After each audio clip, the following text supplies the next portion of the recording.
At the age of 14, I became king in my own right. The thing I had to do was to curb the power of my two overmighty subjects, the nobility and the church.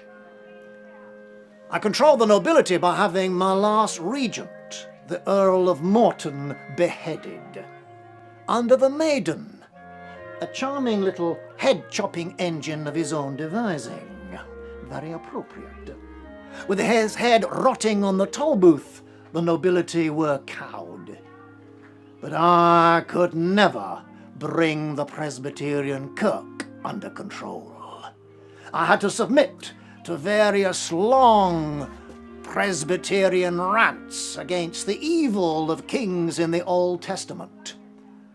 On one occasion, I grew so angry that I rose to my feet and shouted at the preacher, "Mister, I give not a dog's dropping for your preaching," and stalked out.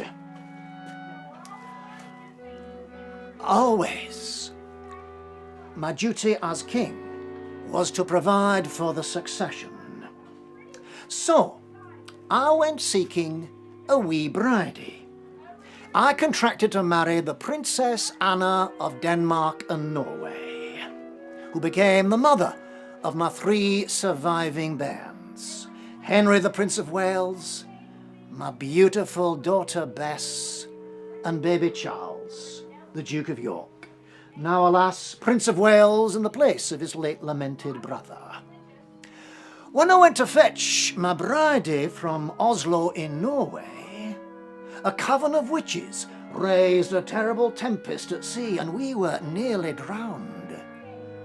But God always protects his anointed deputies who do his work. We survived. The witches were examined at Berwick and were hanged. I then wrote a learned treatise, The Demonology, on witchcraft, in order to extirpate this evil from my kingdom of Scotland. Although since I came into England I have been less keen for the deracination of witches, as I fear me that very often the innocent suffer with the guilty. England, ah yes, England indeed has been the golden prize that I fixed my eye firmly upon. I was determined to become King of England as well as King of Scotland. I presented myself as all things to all men. I recommended myself to the Puritans in England because I came from Presbyterian Scotland. And I commended myself to the Catholics because I was the only son and heir of that great martyr of the Catholic Church, Mary, Queen of Scots. But most important of all, I cultivated the ear of Elizabeth's chief minister, Robert Cecil, the little hunchback dwarf. He eased my elevation to King of England, so I elevated him to a Knight of the Garter and Earl of Salisbury. Tit for tat, you might say. Well, Cecil was tat, but he was useful tat at that. So, 1603, the old queen finally shuffled off the mortal coil, and Cecil prized off the coronation ring from her finger and gave it to his agent Carey to ride north to Scotland to give me.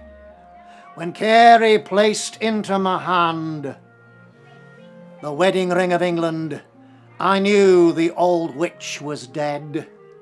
She never liked me. Although she was my godmother, she referred to me as that Scottish brat. I was now King of England as well as Scotland. Primus Rex Britanniae, first King of Great Britain. So I proceeded south to show myself to my loving English subjects. Yes. There is nothing an Englishman dislikes more, with the possible exception of a Frenchman, than a Scot. I have been traduced in various English satires. I'll favour you with one of the milder ones, which I'll give you in my best English accent.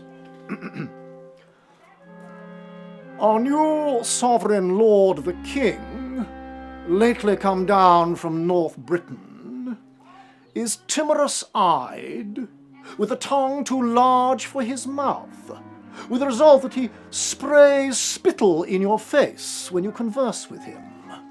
Moreover, his jerkin is decorated with the remains of several previous meals. I'm reliably informed that His Majesty entered his new kingdom lolling upon cushions in an armchair tied to the back of his horse. Compared with our late sovereign lady of happy memory, this new king cuts a very sorry figure. Well, to my face, they were sycophantically polite.